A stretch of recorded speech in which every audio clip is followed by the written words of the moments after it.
செடியாய வல்வினைகள் தீர்க்கும் திருமாலே, நெடியானே வேங்கடவா நின் கோயிலின் வாசல், அடியாரும் வானவரும் அறம்பெயரும் கிடந்தியங்கும், படியாய் கிடந்து உன் போலவாய் காண்பேனே. உலகெங்கும் இருக்கின்ற சீனிவாசன் பஞ்சாங்கம் டிவி நேயர்களுக்கு என்னுடைய பணிவான வணக்கங்கள். இன்றைய பதிவில் இந்த வாரத்திய வரதாதி முக்கிய விசேஷங்களை பற்றி பார்ப்போம். இன்றைய தினம் சோபகிருத் வருஷம் மார்கழி மாதம் 15ஆம் தேதி டிசம்பர் 31/12/2023 ஞாயிற்றுக்கிழமை. இன்றைய தினம் பகல் 11:56 வரை சதுர்த்தி திதி, அதன் பிறகு பஞ்சமி திதி. இன்றைய நாள் முழுதுமாக 60 நாளிகை மகம் நட்சத்திரம், பிரீத்தி நாம யுகம், பாலவக்கரணம், நேத்திரம் 2, ஜீவன் 1 என்ற அளவில் இருக்கிறது. மகம் நட்சத்திரம் ஞாயிற்றுக்கிழமை சேரும்போது மரணயோகம். ஆகவே இன்றைய தினம் நாள் முழுதுமாக 60 நாளிகை மரணயோகமாக இருக்கிறது. இன்றைய தினம் சுபகாரியங்கள் தவிர்க்கப்பட வேண்டும். இன்றைய தினம் செய்யக்கூடிய சுபகாரியங்கள் வெற்றியை ஏற்படுத்தி கொடுக்காது. ஆகவே இன்றைய தினம் சுபகாரியங்கள் தவிர்க்கப்பட வேண்டும். அடுத்து நாளைய தினம் சோபகிருத் வருஷம் மார்கழி மாதம் 16ஆம் தேதி ஜனவரி 1/1/2024 திங்கட்கிழமை பஞ்சமி திதி. பகல் 2:28 வரை பஞ்சமி திதி, அதன் பிறகு சஷ்டி திதி. காலை 8:36 வரை மகம் நட்சத்திரம், அதன் பிறகு பூரம் நட்சத்திரம். ஆயுஷ்மான் நாம் யுகம், தைத்துலாக்கரணம், நேத்திரம் 2, ஜீவன் 1 என்ற அளவில் இருக்கிறது. மகம் நட்சத்திரம் திங்கட்கிழமையும் சேரும்போது மரணயோகம், பூரமும் திங்கட்கிழமையும் சேரும்போது சித்தியோகம். ஆகவே திங்கட்கிழமை காலை 8:36 வரை மரணயோகம், அதன் பிறகு நாள் முழுதுமாக சித்தியோகமாக இருக்கிறது. ஆகவே அவசியமான நல்ல காரியங்களை காலை 8:38 பிறகு ஜனவரி 1ஆம் தேதி அன்று நீங்கள் செய்யலாம். ஜனவரி 1 அதாவது அன்றைய தினம் ஆங்கில புத்தாண்டு பிறக்கிறது. இந்த ஆங்கில புத்தாண்டு எப்படி இருக்கும் என்று ஏற்கனவே சர்வம் டிவி என்ற டிவியிலும் டிடிஎன் தமிழ் நியூஸ் என்ற டிவியிலும் நான் பேசியிருக்கிறேன். அன்றைய இந்த விஷயங்களை நீங்கள் அந்த டிவியிலே நீங்கள் பார்த்து கொள்ளலாம். அதாவது பலாப்பலன்கள், ராசி பலன்களை பற்றி முழுதுமாக பேசியிருக்கிறேன்.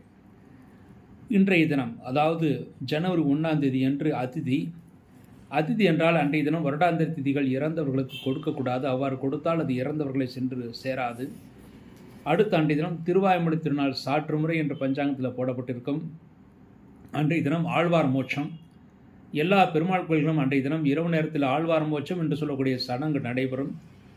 அன்றைய தினத்தில் சொர்க்கவாசலை சாற்றி விடுவார்கள். 10 நாட்கள் சொர்க்கவாசல் திறந்திருக்கும் என்று ஏற்கனவே கூறியிருந்தேன்.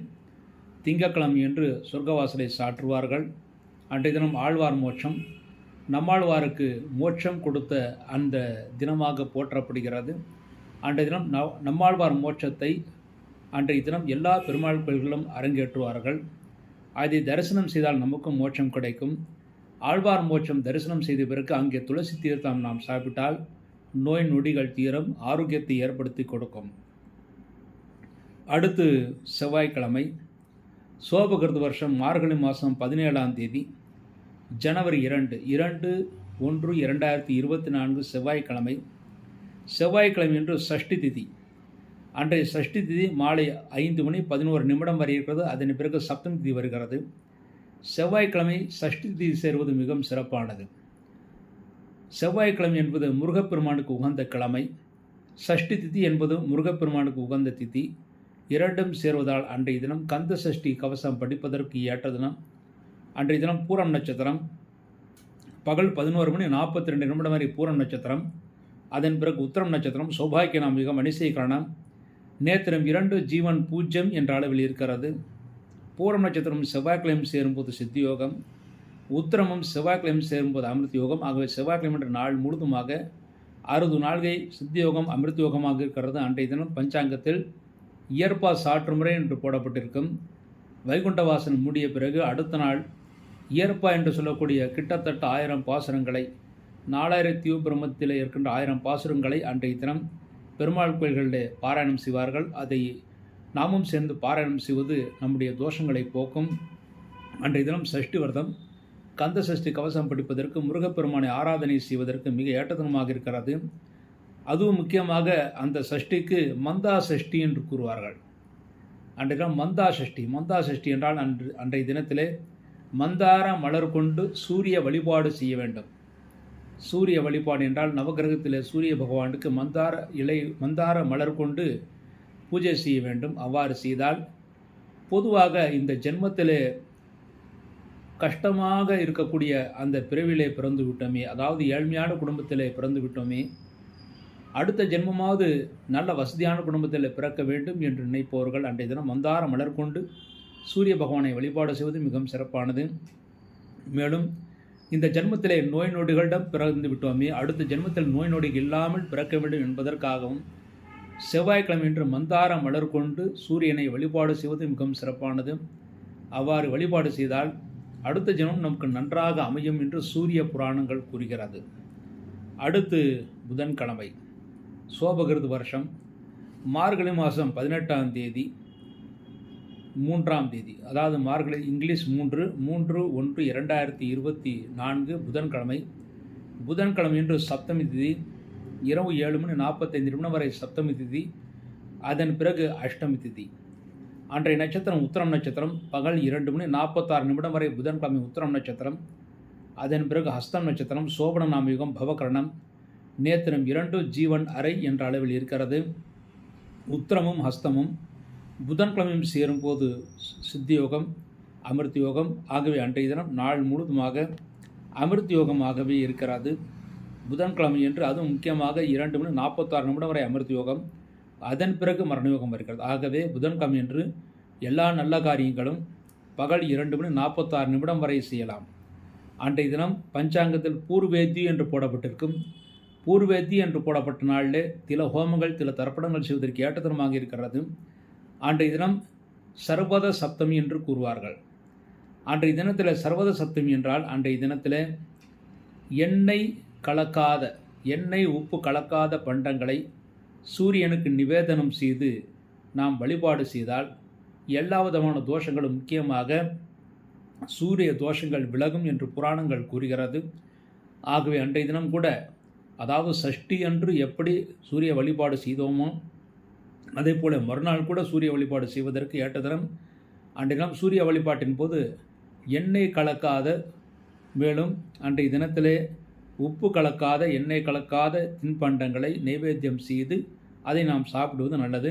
அன்றைய தினம் சுபநாள், நல்ல காரியங்கள் செய்வதற்கு ஏற்ற தினம் புதன்கிழமை என்று பகல் 2:46 வரை எல்லா நல்ல காரியங்களும் செய்யலாம், நன்மைகளை ஏற்படுத்தி கொடுக்கும். அடுத்து வியாழக்கிழமை, சோபகிருது வருஷம் மார்கழி மாதம் 19ஆம் தேதி ஜனவரி 4/1/2024 வியாழக்கிழமை. வியாழக்கிழமை இரவு 10:05 வரை அஷ்டமி திதி, அதன் பிறகு நவமி திதி. அன்றைய நட்சத்திரம் ஹஸ்தம் நட்சத்திரம், மாலை 5:33 வரை ஹஸ்தம் நட்சத்திரம், அதன் பிறகு சித்திரை நட்சத்திரம். அதிகண்ட நாமயுகம், பாலவகரணம், நேத்திரம் 1 ஜீவன் அறை என்ற அளவில் இருக்கிறது. ஹஸ்தமும் சித்திரையும் வியாழக்கிழமையும் சேரும்போது சித்தியோகம். வியாழக்கிழமை என்று அஷ்டமி திதியாக இருந்தாலும் நாள் முழுதுமாக சித்தியோகமாக இருக்கிறது. அன்றைய தினம் அஷ்டகா என்று பஞ்சாங்கத்தில் போடப்பட்டிருக்கும். அஷ்டக சிராத்தம் என்று சொல்லக்கூடிய சிராத்தம் செய்வதற்கு, முன்னோர்களை வழிபாடு செய்வதற்கு ஏற்ற தினமாக இருக்கிறது. தேய்பிரையில் வருகின்ற அஷ்டமி வியாழக்கிழமை. ஆகவே அன்றைய தினம் காளாஷ்டமி என்று கூறுவார்கள். காளாஷ்டமி என்றால் கருப்பு அஷ்டமி. அன்றைய தினம் சிவபெருமானை வழிபாடு செய்வதற்கும் கிருஷ்ண பகவானை வழிபாடு செய்வதற்கும் ஏற்ற தினமாக அமைந்திருக்கிறது. மேலும் அன்றைய தினம் காலபைராஷ்டமி என்று சொல்லக்கூடிய அஷ்டமியை காசியிலே கொண்டாடுவார்கள். பொதுவாக நம்முடைய தேசத்திலே, தமிழ்நாட்டிலே பொதுவாக கார்த்திகை மாதம் காலபைரவாஷ்டமி கொண்டாடுவார்கள். ஆனால் காசி என்ற தேசத்திலே, காசியிலே வியாழக்கிழமை என்று காலபைரவாஷ்டமியை கொண்டாடுவார்கள். அன்றைய தினம் கூட காலபைரவாஷ்டமி அன்று அன்றைய தினம் காலபைரவரை வணங்குவதற்கு ஏற்ற தினமாக இருக்கிறது. அன்றைய தினம் சங்கராஷ்டமி என்று பஞ்சாங்கத்தில் போடப்பட்டிருக்கும். ஒவ்வொரு தேய்பிரை அஷ்டமிக்கும் ஒரு சிவபெருமானுடைய ஒரு பேர் இருக்கிறது. அன்றைய தின தேய்பிரை அஷ்டமிக்கு சங்கராஷ்டமி என்று கூறுவார்கள். அன்றைய தினம் கோமூத்திரத்தை மாத்திரம், அதாவது கோமூத்திரத்தை மாத்திரம் நாம் உணவாக உட்கொண்டு சிவபூஜை 4 ஜாமங்களிலும் செய்ய வேண்டும். அதன் மூலமாக நாம் இந்த ஜென்மத்திலே செய்த அனைத்து பாவங்களிலும் விடுபட்டு நன்மைகளை ஏற்படுத்தி கொடுக்கும். முடிவில் நமக்கு கைலாச பதவி கிடைக்கும் என்று புராணங்கள் கூறுகிறது. முக்கியமாக லிங்க புராணம் அவ்வாறு கூறுகிறது. ஆக அன்றைய தினம் வியாழக்கிழமை என்று கிருஷ்ண பகவானை வழிபாடு செய்வதற்கும் சிவபெருமானை வழிபாடு செய்வதற்கும் காலபைரவரை வழிபாடு செய்வதற்கும் ஏற்ற தினமாக அமைந்திருக்கிறது. அடுத்து வெள்ளிக்கிழமை, சோபகிருது வருஷம் மார்கழி மாதம் 20ஆம் தேதி ஜனவரி 5/1/2024 வெள்ளிக்கிழமை. வெள்ளிக்கிழமை என்று நவமி திதி. அன்றைய தினம் இரவு 11:46 வரை நவமி திதி. அதன் பிறகு தசமி திதி. அன்றைய தினம் சித்திரை நட்சத்திரம் இரவு 7:49 வரை சித்திரை நட்சத்திரம். அதன் பிறகு சுவாதி நட்சத்திரம், அதிகண்ட நாமிகம், தைத்துலாகரணம். நேத்திரம் 1 ஜீவன் அரை என்ற அளவில் இருக்கிறது. அன்றைய தினம் நாள் முழுதுமாக 60 நாளிகை சித்தியோகமாக இருக்கிறது. அன்றைய தினத்திலே தங்க வெள்ளி விலைகள் ஏறுவதற்கான வாய்ப்புகள் மிக அதிகமாக இருக்கிறது. அன்றைய தினம் அன்வஷ்டகா என்று பஞ்சாங்கத்தில் போடப்பட்டிருக்கும். அன்வஷ்டகா என்று போடப்பட்ட நாளிலும் திலஹோமங்கள் செய்வதற்கு, தில தர்ப்பணங்கள் செய்வதற்கு, முன்னோர்களை வழிபாடு செய்வதற்கு மிக ஏற்ற தினமாக இருக்கிறது. அன்றைய தினத்தில் சக்கரத்தாழ்வாரை வழிபாடு செய்தால் போட்டிகளில் வெற்றி கிடைக்கும். மேலும் எப்படிப்பட்ட துஷ்ட தேவதைகளிலிருந்து இருக்கின்ற தோஷங்களும் விலகி நன்மைகளை ஏற்படுத்தி கொடுக்கும். முக்கியமாக காரிய வெற்றி, சந்தோஷம், ஆரோக்கியம் ஆகியவற்றை பெறுவதற்காக வெள்ளிக்கிழமை என்று சக்கரத்தாழ்வாரை வழிபாடு செய்வதற்கு மிக ஏற்ற தினமாக அமைந்திருக்கிறது. அடுத்து சனிக்கிழமை, சோபகிருது வருஷம் மார்கழி மாதம் 21ஆம் தேதி ஜனவரி 6/1/2024 சனிக்கிழமை. சனிக்கிழமை என்று தசமி திதி. அன்றைய தசமி திதி இரவு 12:42 வரை இருக்கிறது. அதன் பிறகு ஏகாதசி திதி வருகிறது. அன்றைய நட்சத்திரம் சுவாதி நட்சத்திரம். இரவு 9:23 வரை சுவாதி நட்சத்திரம். அதன் பிறகு விசாகம் நட்சத்திரம், சுகர்ம நாமயுகம், அதன் பிறகு திருதி நாமயுகம், வணிசீகரணம். நேத்திரம் 1 ஜீவன் அரை என்ற அளவில் இருக்கிறது.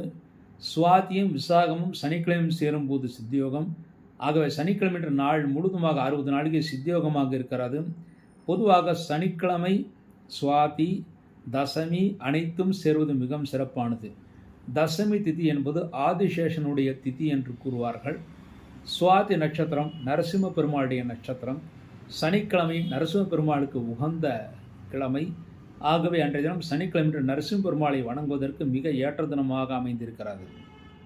அன்றைய தினத்திலே வழக்கம் போல் சரியாக இரவு 7 மணிக்கு சேலம் பட்டை கோயில் ஆஞ்சநேயர் கோயிலுக்கு எதிரிலே இருக்கின்ற ஸ்ரீ பிரசன்ன வரதராஜசுவாமி தேவஸ்தானத்திலே ஸ்ரீ லக்ஷ்மி ஹயகிரிவர் சந்நிதிக்கு முன்பாக உட்கார்ந்து மகா சங்கல்பத்துடன் சரியாக இரவு 7 மணிக்கு மகா சங்கல்பத்துடன் விஷ்ணு சஹஸ்ரநாம பாராயணம், துவாதச நாம பஞ்சரம், பஞ்சாயத ஸ்தோத்திரம், ஆபதுத்தாரண ஸ்தோத்திரம், லக்ஷ்மி அஷ்டோத்தர சதநாம ஸ்தோத்திரம் ஆகிய ஸ்தோத்திரங்கள் பாராயணம் செய்யப்படுகிறது.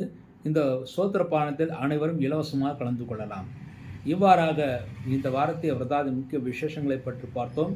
மீண்டும் அடுத்த நல்ல பதிவில் இணைவோம் என்று கூறி விடைபெறுகிறேன். நன்றி, வணக்கம்.